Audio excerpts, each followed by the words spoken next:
Hey guys, welcome back. Jordan here with the Nutty Gnome Homestead. Today is the middle of August 2023, and we picked approximately 50 pounds of cabbage today. We had two cabbages weigh between 23 and 25 pounds apiece, and we're making a 5-gallon bucket of sauerkraut today. This is going to be a lacto fermented sauerkraut. We're not going to add any vinegar to this. It's just going to be the cabbage and salt. So what we're doing here is we took our cabbage, we peeled off the outside layers, the 4 or 5 leaves, to where we got down to where it was nice and pretty and clean. We rinsed it off real quickly. We didn't want to get it saturated and waterlogged. We just wanted to make sure that there was no bugs or dirt and debris on these leaves. I'm using a mandolin. You can use a cutter, a kraut cutter, or you could even use a knife whenever you do this. Now all you have to do is take this cabbage and run it across this mandolin. And what you're going to end up with are even strips of real fine cabbage. Now what we're going to do is, after we get about 5 pounds in this bucket, we're going to take a wooden tamper. We're going to tamp it down, and what that's going to do is break up these cell structures. And if you guys can see this, it is leaking a bunch of moisture from just being cut. By tamping it down, we're going to break up a lot of these cell structures. It's going to release some more water. We're going to add 3 tablespoons of salt to 5 pounds of cabbage to make our homemade sauerkraut. You can go by weight and do a 2% or 2.5%. But for easy math, we like 3 tablespoons to 5 pounds of cabbage. It works out very well for us. So we're going to get to cutting on this, and I'll bring you guys back in a few minutes. Okay, so we got approximately 5 pounds of cut cabbage in our bucket here. And I've already added 2 tablespoons of salt. I'm getting ready to add the next one. All I'm going to do is sprinkle it around on top. I've already mixed this up once. You want to get that salt good and incorporated.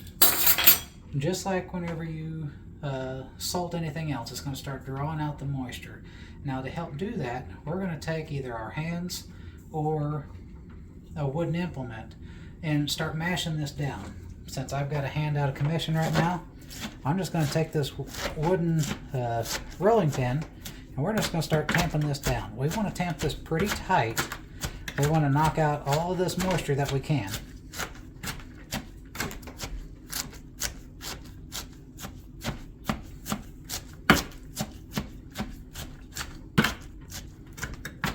You guys can see it compacts down pretty quickly whenever you start doing this. And you can hear it releasing that moisture every time you hit it. Now you can do the same thing in quart or half-gallon size mason jars. You can even use a crock if you have it. We don't have a crock. We made several gallons of sauerkraut last year in half-gallon mason jars. It works out very well. But considering we have a couple 100 pounds of cabbage in the garden right now, these 5-gallon buckets are going to work out better for us.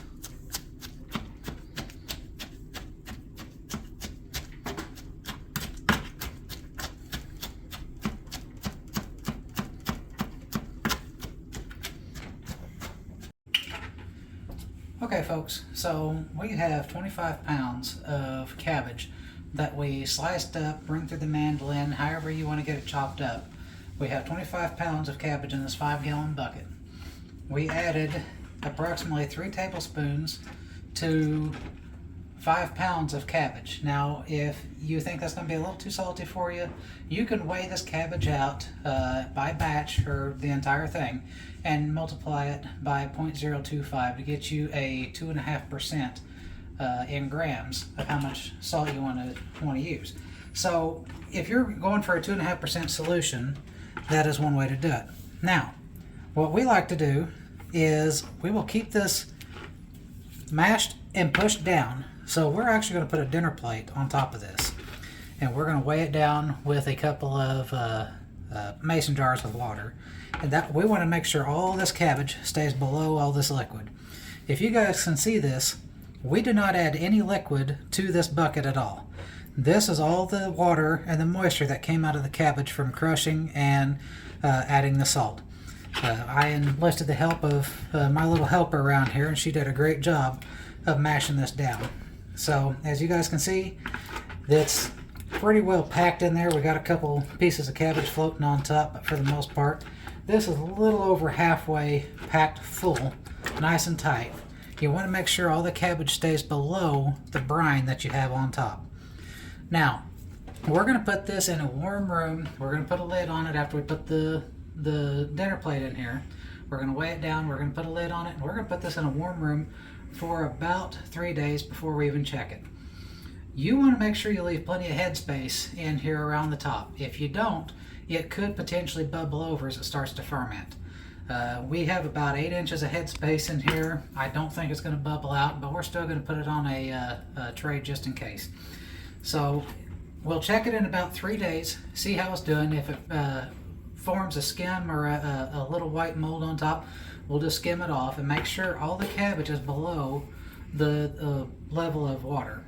If you find that you don't have enough water in your bucket to keep your cabbage submerged, you can add a tablespoon of water or a tablespoon of salt to a cup of water, dissolve it and pour it in there, and that should get you enough moisture to get all your cabbage submerged.